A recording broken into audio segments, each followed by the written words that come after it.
Đạp chỗ à ta làm phượt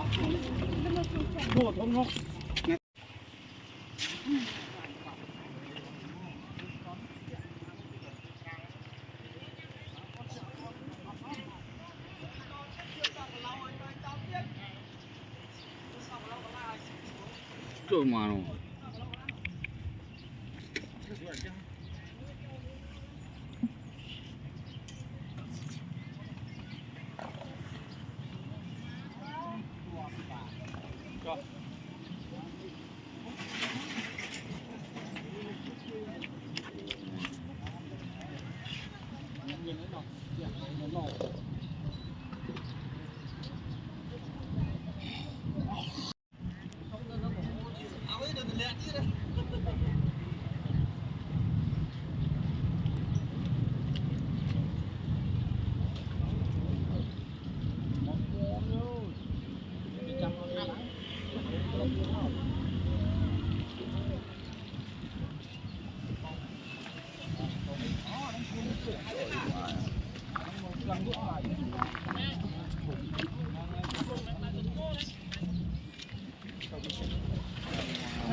Manchester Australia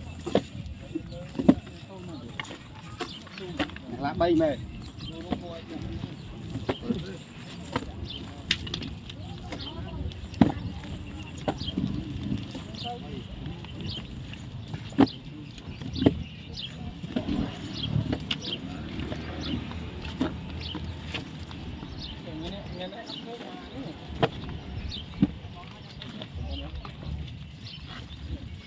Approach man. Approach. Bom bị nghi. Bom bị nghi.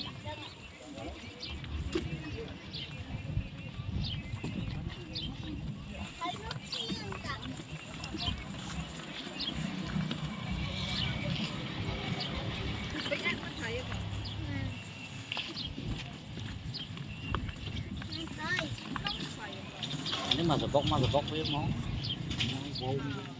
Chơi khẩu không? Đó. Chơi không không. Nghe thùng.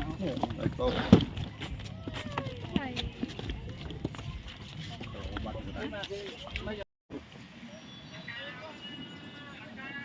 trời mà đi ăn cháo này.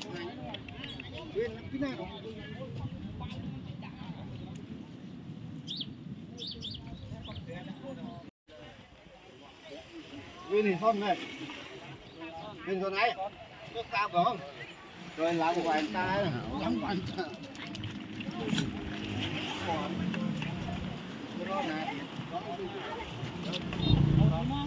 Không ăn đâu. Chị Phương làm chai vậy. Mình nước ăn. Đó đây.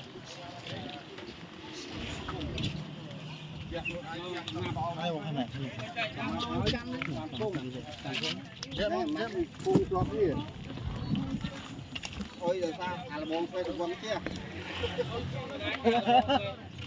Cái chưa cái ăn là cua ghế mà nó cứ lót thân. Là phê còn lang chia rất pin sân cây rồi, phải gọi chia cho.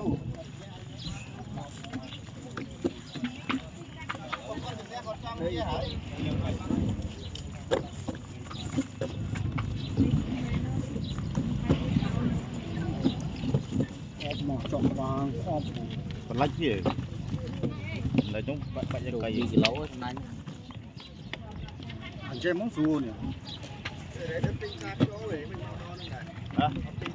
Đạp chỗ à ta làm phơi chu ta nắn như chiều nữa. Ta đốt phơi chu này ai cũng hỏi thấy gì bàn không?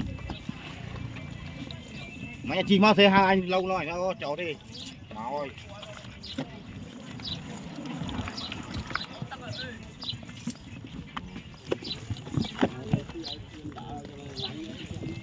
Group Tôi nhủ. Tự bên Nào con mở là lâu mở được.